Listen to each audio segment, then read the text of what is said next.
जंगलबाट छुटेको गाडी 100% फुट्छ पर्दैन माथि पारी मेरो सुरक्षा हो जाँच बन्द हो हामीलाई सहयोग गर्नु जाँच फर्किँदा हामी फोन गर्दिन्छ दुईजना छिरेर अगाडि खण्डो पोखरा बागलुङ डोल्पा चल्ने बस यहाँ रोकेको छ। यसरी नै बिहानैदेखि व्यवसायीहरूले दमोलीको मुख्य चोकहरूमा सार्वजनिक सवारी साधनहरू रोकिरहेको म यहाँलाई व्यवसायीहरूले आफ्नो माग पूरा गर्नको लागि मुख्यमन्त्रीले वार्ताको लागि समेत नबोलाएको भन्ने गुनासो रहेको छ।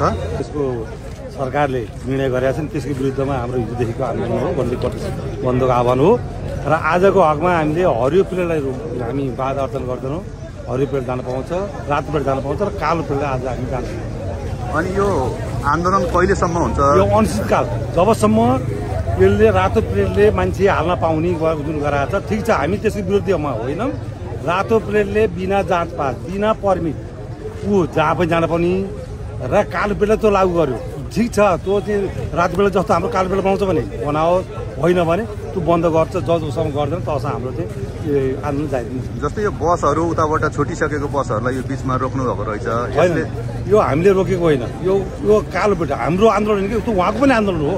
यो आन्दोलन भनेको हाम्रो मात्रै होइन, त्यो कालो प्लेट जति छ, बस होस्, ट्याक्सी होस् अथवा चाहिँ के अरे अटो, सबैको आन्दोलन हो। उहाँ आफै रोक्नु भएको, हाम्रो रोके होइन। उहाँलाई हामीले भन्यौँ यस्तो छ भने चाहिँ उहाँले आफै रोकेर बस्नु भएको। यसले त यो बसमा आउने पेसेन्जरहरूको लागि असुविधा भएन र? होइन, त्यो त अब त्यो जुन उहाँले लिएर आउनु भयो उहाँहरूको दायित्वको कुरा हो। जो उहाँले ल्याउनु भएको छ नि, उहाँले कसरी उहाँले के गर्ने त्यो उहाँले गर्नुहुन्छ।